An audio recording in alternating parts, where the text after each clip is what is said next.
Hi friends, இன்றைக்கி நம்ம என்ன பண்ண போகிறோன்னா சூப்பரான சாம்பார் தான் வைக்க போகிறோம். ஒரு டம்ளர் பருப்பு எடுத்துருக்கேன்.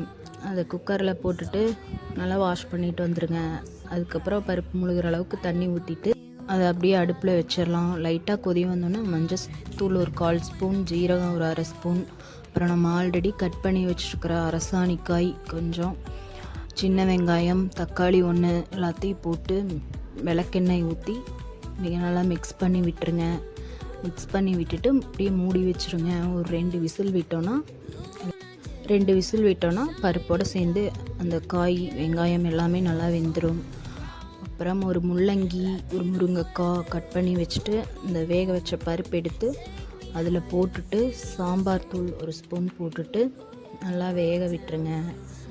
காயெல்லாம் பாதி வெந்ததும் தேவையான அளவு உப்பு போட்டுட்டு தாளித்து அதுக்குள்ளே போட்டுடலாம். அதுக்கு வெங்காயம், கருவேப்பிலை, பூண்டு எல்லாம் போட்டு தாளித்து அதில் போட்டுருங்க. நம்ம கரைச்சி எடுத்து வச்சுருக்கிற புளியும் ஊற்றிட்டு 2 கொதி விட்டு இறக்கணுன்னா சூப்பரான சாம்பார் ரெடி.